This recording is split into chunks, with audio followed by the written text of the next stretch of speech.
Hello and welcome to Indiana Issues. I'm Abdul-Hakim, the editor and publisher of IndyPolitics.org. Indiana Issues is a show where we talk about, guess what, issues facing the state of Indiana.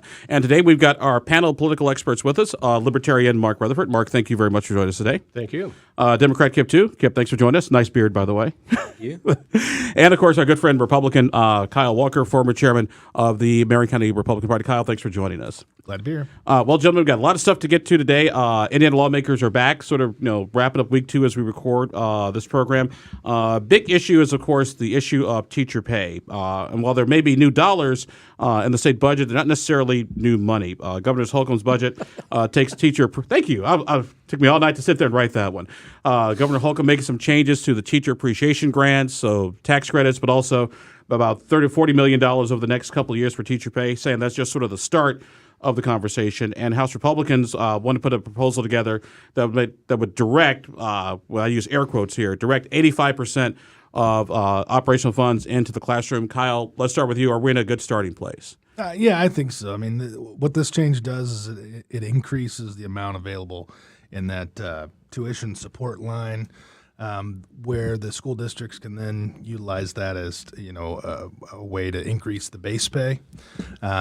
I think everybody agrees that there's probably room to grow in that, but that's sort of the first step. Yep. Well, I think it's funny how you described it, saying there's, you say there's new dollars, new money, but not new dollars. You said new dollars, not new money, and then you just reversed it because you don't know the difference between the two, and neither do I. So, money is dollars, dollars is money. Right now, they're playing a shell game. It'll be interesting if that works out for them in the end. The bottom line is going to be, are the teachers going to feel anything in the end? They may be giving a little bit more discretion to locals, but I can tell you, I serve on the board of the Advancement Center for Washington Township Schools, and we do grants to the school district that we privately go collect money for. And basic needs are not being met at the administrative level, not just the teacher level. For people in the state of Indiana, we are well behind the rest of the Midwest on these issues. We got to do more than just talking about it and saying maybe in a couple years we'll give you a raise type of stuff. I mean, from both a policy standpoint, it's important that they attack this issue, but also I think from a political standpoint, we've seen across the country in other states that are more ruby red than Indiana that we've had the equivalent of teacher revolts taking out Republicans all over for not adequately funding teachers. And I would only point you to what happened several years ago when the teachers did get organized in this state and took out a superintendent of public instruction. Mark Rutherford, go ahead. Yeah, the thing that's being missed here is it's more than just teacher pay. And the thing that is being missed is that sometimes if you look at business, and I study business a lot, I represent a lot of businesses in my practice, and that is a lot of people leave not just because of money, but because of working conditions.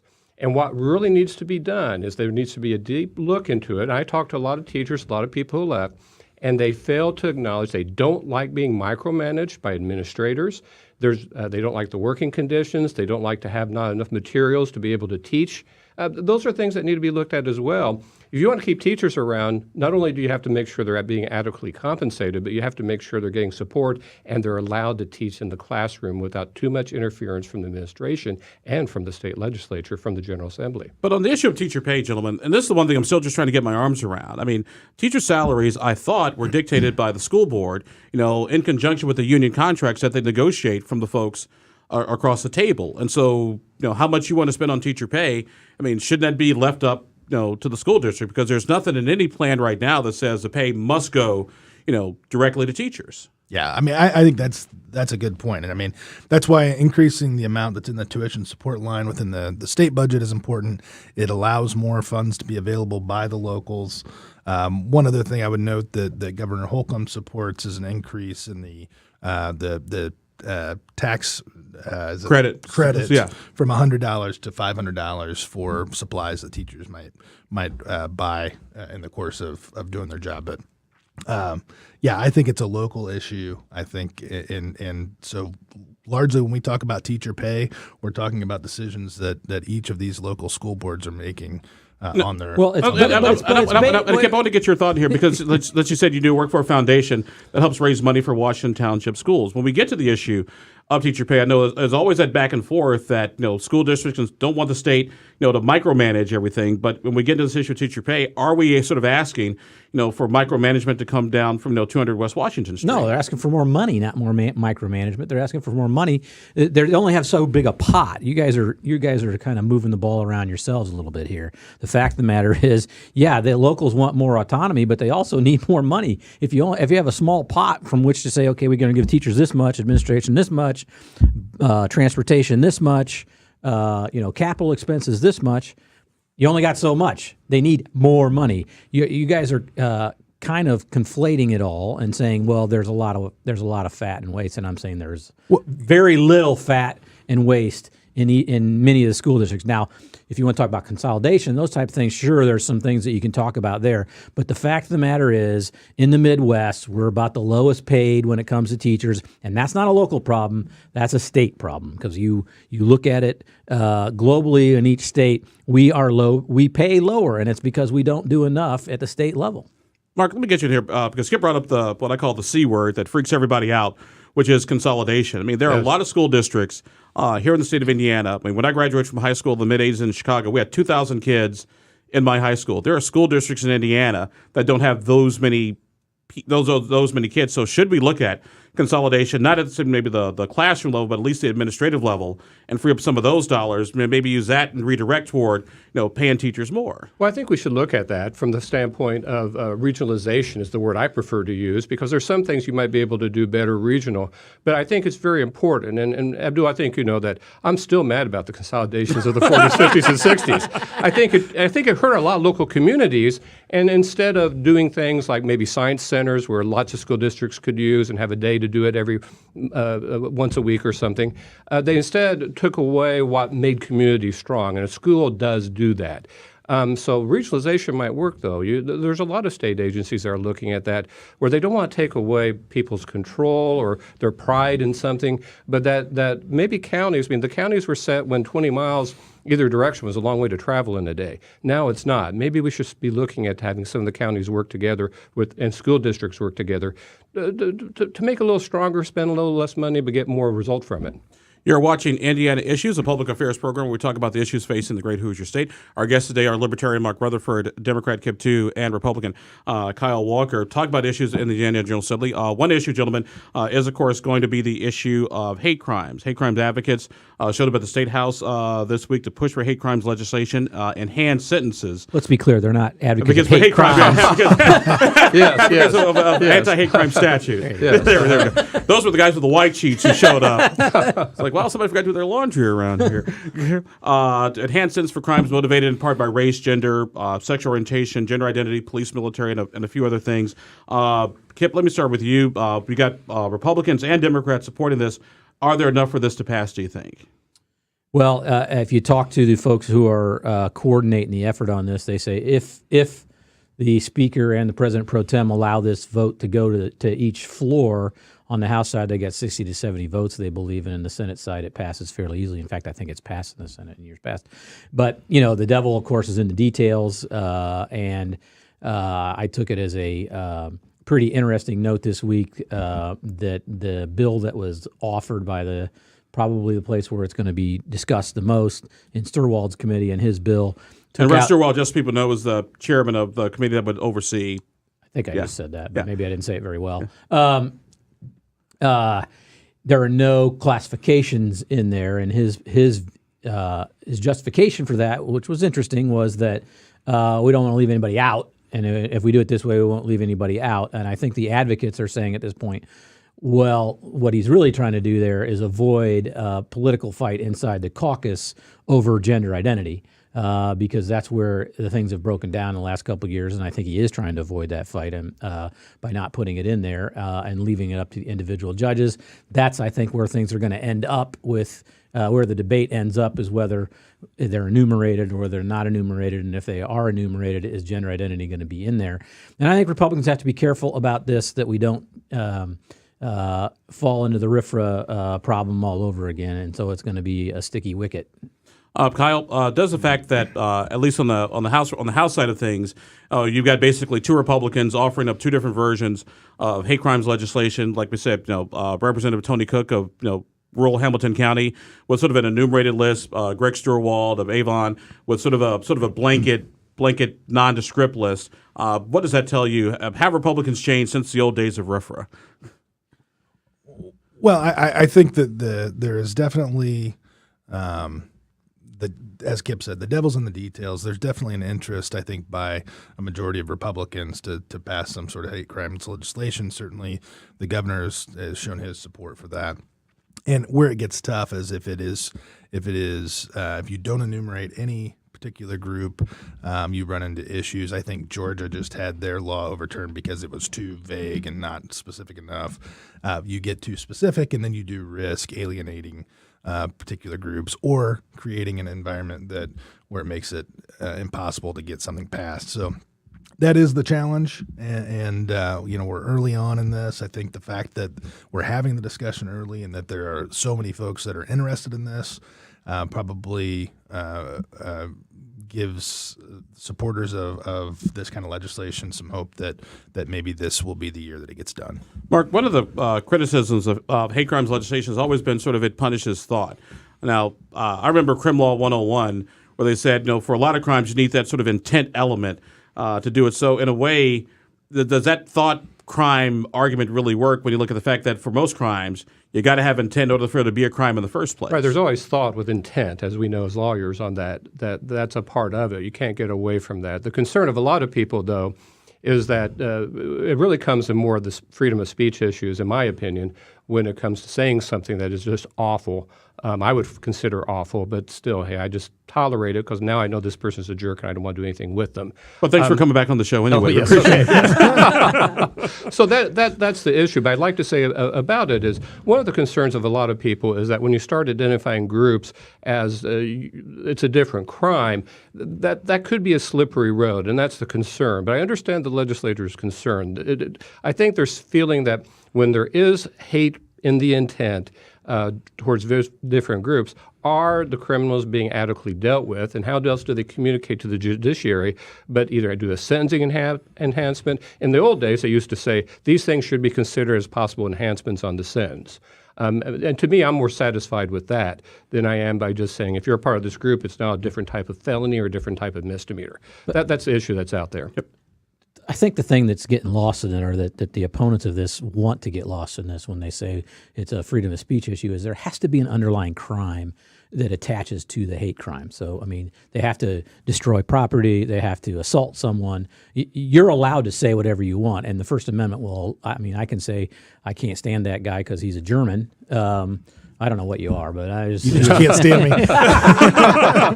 Right, but that's protected speech. But if I take a knife and say I can't stand you, then the crime of assault and the hate crime is an enhancer. So you're not taking away somebody's free speech rights. You are enhancing a penalty for them having a hateful intent. And those are really important distinctions, I think, and things that I think the opponents of this are trying to conflate because they don't want to admit that they want to be able to discriminate against people with gender identity of gender identity things. So to me, they are trying to throw out this red herring about freedom of speech, and it's not about freedom of speech. To take a quick break, Kyle, Governor Holcomb made an interesting point, saying that in the state personnel code, these have already been around since the Mitch Daniels days, and they didn't change. When Mitch was governor, when Mike Pence was governor, when Eric Holcomb was governor. So our opponents getting worked up over something maybe they don't necessarily need to get worked up over. Yeah, perhaps. I mean, and it's like a lot of other things in political life, as things rise to the top or of the discussion, then it becomes more important, the details of where everyone is, at on a specific issue. So, and I think, going back to their points earlier, I thought actually, Abdul, you brought up a really good example, which I'll earlier this week on Twitter. It's one thing when you talk about murder and an additional intent of a crime that's of that nature, but it's another thing too when you talk about something like as minor as if someone spray paints a building, right, with their name versus if they spray paint a building with a racial epithet or with a swastika or something like that. It's not any longer just vandalism. As I think I jokingly wrote, there's a difference between to burn some dog poop on my front lawn as opposed to a cross. I think you're probably trying to send a different message with one than the other one. You're watching Indiana Issues. Our guests today are Libertarian Mark Rutherford, Democrat Kip Tew, Republican Kyle Walker. We're going to take ourselves a quick break, and when we come back, we'll look at the various Statehouse agendas that have been put out on the table, and also some folks want to raise the cigarette tax. Does that have a chance? All that still ahead on this edition of Indiana Issues.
Welcome back to Indiana Issues. I'm Abdul-Hakim Shabazi, editor and publisher of IndyPolitics.org. We're coming to you from the Edge Media Studios in downtown Indianapolis. Our guests today are Libertarian Mark Rutherford, Democrat Kip Tew, and Republican Kyle Walker, talking about some of the issues facing Indiana lawmakers in the State House this week. Gentlemen, the various caucuses have unveiled their legislative agendas, House and Senate Republicans, calling for balanced budgets, protecting the surplus, battling drug abuse. Democrats, as we talked about earlier in the program, hate crimes, increased teacher pay. Anybody offered up anything surprising, different, or were these just basically caretaker agendas? Mark, we'll start with you. I think it's just caretaker agendas. I see nothing unusual or different. I think if I'd written it down in the fall, what they might do, I'd probably have hit most of those in my list of 10 things. So I'm not surprised with it at all. And it just seems like what would you expect. Is anybody missing anything, Kip? Because one of the things I always hear is, well, duh. Go right ahead, my friend. Well, I mean, I'm actually surprised that it was so. I was looking for the word paucity and trying to figure out the right way to use it. A paucity of good, new ideas or big ideas. I mean, a balanced budget. They're required to do a balanced budget, so that's nothing big or earth-shattering with respect to what their agenda is. Okay, great. They're going to have a balanced budget. Great. That's wonderful. We've got significant issues in this state. We have significant opportunities, and I didn't think that they were addressed.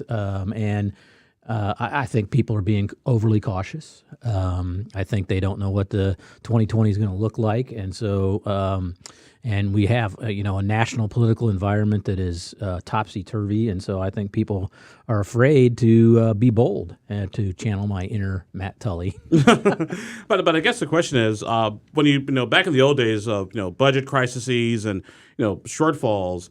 Almost sort of that sense of urgency to get things done. But when you have a balanced budget, when you have a surplus, when you got 3.5% unemployment, I mean, should we be shocked that your big issues are workforce development and opioids?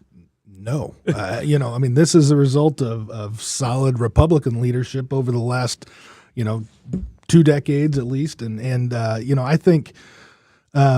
The fact that they put the drug abuse portion in the agenda is needed. It's important. It's smart, and it's obviously the balanced budgets and protecting the surplus is important. But that's probably one of the biggest issues that has the most wide-reaching impact on our state that there is. So I think it's smart, but it's also you wouldn't expect there to be drama with the level of good government that we've had over the last several years. There are a couple of sidebar issues, gentlemen, I want to get your thoughts on. Obviously, we have sort of the marijuana discussion that's sort of taking place here, but also the gaming discussion, whether it's going to be moving casino licenses from northwest Indiana to other places. What do you do about video gaming terminals? What do we do about sports betting? Kip, is the fact that we do have the balanced budget and surpluses, does it give up lawmakers an opportunity maybe to tackle some of these things that otherwise they normally wouldn't? Well, I really think they can talk and chew gum at the same time, and they can do both of those. They can do big things and also deal with these other issues they have in years past. I think you're right. We are going to see a good deal of conversation around gaming and what that looks like going forward. It'll be interesting to watch. I think if I had to place a bet, I would say sports betting is going to be legal in the state of Indiana come July, and how that gets worked out will be interesting to watch. But I think that's coming for sure. Whether the licenses get moved or those types of things, I think is going to be interesting to watch. I don't have a prediction one way or the other on that. And with marijuana legalization, I think with the governor saying he's opposed to even medical marijuana, it's going to stop that momentum. And I think it's an unfortunate policy position for the governor to take, and I think it could hurt him politically. See, what surprises me, Mark, is even if you disagree with medical marijuana or legalization, recreational or otherwise, the fact that once again more states continue to do it. Illinois is about to go recreational. Michigan has, Ohio has, even Kentucky. You would think that at the very least you'd look at, okay, if this does become legal, what does the infrastructure look like? And so at least sort of start building that way. So if it doesn't happen, you haven't lost anything. But if you do have it become legal in one capacity or another, you've got the infrastructure in place to sort of do this in an orderly fashion, and you're not making up the rules as we go along. And we're avoiding the whole vaping scandal of a couple of years ago. Yeah, I mean, it needs to be dealt with. And here's the thing that with Holcomb and what I'm getting, this is all anecdotal, of course, but I pay attention to what's going on. A lot of the millennials are kind of going like, Holcomb we kind of like, but you know what? This marijuana thing's really concerning us. I think that's an Achilles heel for him if he's not careful. Now, he's got 2020. He's got a lot of time. That's forever in politics. But there are a lot of people beginning to wonder about that because the younger millennial people, they see nothing wrong with at least marijuana being used for medical reasons. And let's get on board here. Let's start the system. Let's do it. Let's be prepared. I think it's eventually going to happen, and especially as legislators, of course, get younger. They come from different generations, and it's going to pass eventually. Let's just do it and do it well. This is going to be one of those situations, Kyle, where we just have to wait for a session to blow up like it usually does every session. Then everybody will start maybe reconsidering marijuana because things have just gone so far off the rails. Perhaps. I mean, I think we've all seen this conversation about medical marijuana or recreational marijuana, for that matter, move tremendously fast across the country, and in states that we probably wouldn't have expected in the last 3 years. So, I still think that that momentum is moving across the country. I think the governor is cognizant also, though, of the fact that there are many Hoosiers who have not made that progression in their thought yet, including himself. And I got some stuff in my refrigerator at home that help them make that progression. So to say that it's a universal fact that everyone supports this obviously is not true. And so, I mean, I think Indiana still has a ways to go before the citizens of Indiana writ large are supportive of that. But to Mark's point, I mean, I think once if it does happen, it needs to happen in a way that is very efficient and the correct way to do it, and be really smart about it. Can I add one thing Sure. with respect to that? I think that one of the things getting lost here is that our northern border is going to be recreational here very quickly. And so I think you'll start to see, and if Illinois goes recreational as well, then the whole western border is going to have recreational marijuana. That, I think, is going to really push things, accelerate things. I just think the governor's missed an opportunity here to sort of quell a political issue for himself, because every poll I've seen, Kyle, on both medical and recreational is a majority of Hoosiers want it. And so I don't understand. I mean, is he worried about a primary with his attorney general? To me, that's the only reason that makes any rational sense as to why he would be opposed to it. But because maybe there's a majority of Republicans who don't want recreational marijuana, but the public at large in Indiana want it. We got less than 5 minutes to go to wrap up here. I want to, speaking of smoking, the cigarette tax, supporters of a $2 increase in the tax Edibles, on not cigarettes. smoking. Supporters of a $2 increase in tax on the pack of cigarettes say, did a poll saying there's overwhelming support, saying 70% of Hoosiers support that tax increase as a way to treat some of the health care costs associated with cigarette smoking. Kip, you hang around the rail in that building. Will we see an increase in the cigarette tax, do you think? I think we will. I don't know if it's going to be $2 a pack, but I think we'll see an increase. Of course, the difficulty with that prediction that I just made is there's not a lot of sentiment in there after last year's, the last session where we raised the gas tax. So there's going to be quite a number of legislators who are going to be very reticent about raising another tax, but not. I can't think of one instance where a legislator was punished for taking a yes vote on the gas tax. So that's why I say I think in the end it'll be an easier tax, and you're taxing almost a cigarette use rather than tax that is generalized to everybody. We haven't had an income tax increase in the state of Indiana since the Orr administration. It's been a long time. Real quick, Mark, will smokers go to the polls if they can catch their breath and vote out the scoundrels who vote for a cigarette tax? I don't think that there will be enough of them, because here's the problem with the cigarette tax. And if you look at it, to me, it's a tax on the poor. The more educated people have figured out smoking's bad. Not that say poor aren't, but also it's an affordable way to get away from life's problems. So if you look at who primarily is smoking now, it's poor people who aren't as wealthy, and that's a large burden to put on them. There's better ways to deal with the smoking issues than taxing the poor on it. Kyle? Totally agree. I mean, I think it's will it pass? Perhaps. I don't know that it's going to be $2 a pack, but it may pass in some form. But I would agree with Mark. I think it's a tax on those who can least afford it. And I think, and if you surveyed many of those folks, they probably wish they didn't have, this addictive habit, but they do. And so, I would hope that we could find a smarter way to tackle this. Final question, gentlemen. We get to our predictions, prognostications. Mark Rutherford, what do you see in the crystal ball? Well, first of all, I want to say that as a libertarian, my bread is buttered by the Republicans and Democrats in different ways, and so is my ox gourd. So I'm going to take a position, though, because I think it'll have a statewide effect in 2020, and that's mayor of Indianapolis, and that's Jim Merritt running for Republican seat. A lot of people say, oh, my gosh, he had a very close race for his district. Well, if you studied his district, it was turning Democrat, and he still won it. That was very impressive. That tells me he will work hard, do what needs to be done to try to maximize the chances of winning mayor of Indianapolis. I've thought for years that it's more 50-50 than a lot of people think. It's just that the Democratic Party has been very, to their credit, way more organized, in my opinion. And so I think it's going to be Kyle competitive. Walker era? Except for those 5 years. Except for those 5 years. Except for those 5 years. But no offense. But that's just the way. That is what I see there. That it is competitive, and Ballard showed that if the right circumstances are behind there, the Republicans can win in what is, I think, a more Democrat county. So they've got to work harder, but it's possible. Kip? I think that municipal elections are so unlike all the other elections that most of what he said bears some fruit. I don't believe, however, that Jim Merritt's close election win means he's in great position to win countywide.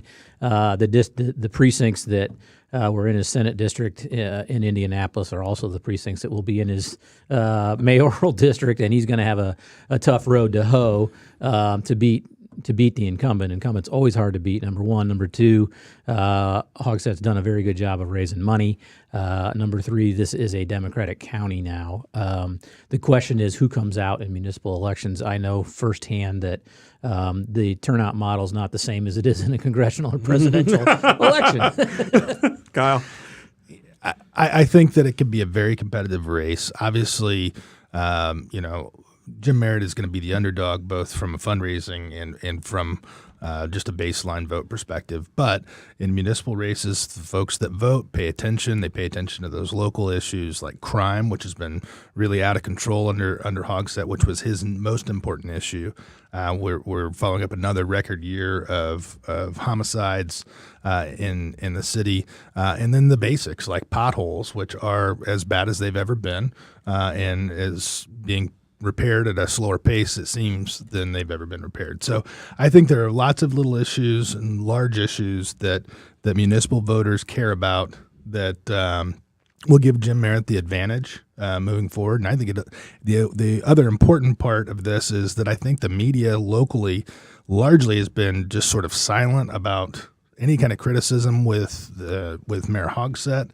And perhaps with the credible challenger in Jim Merritt, we'll see that change, and he'll be held accountable a little bit more for some of those shortfalls. Well, since we're all talking about the mayor's race, I'll throw in my prediction. It's going to be probably a lot closer than people think, and I expect a lot more contested primary challengers coming up in the next month than a lot of folks are ready for. Our guests today have been our good friends, Libertarian Mark Rutherford, Democrat Kip Tew, Republican Kyle Walker, from the Edge Media Studios here in downtown Indianapolis. Thank you for joining us. You've been watching Indiana Issues. I'm Abdul-Hakim Shabazz, the editor and publisher of IndyPolitics.org, and we'll talk to you next time on Indiana Issues. All right.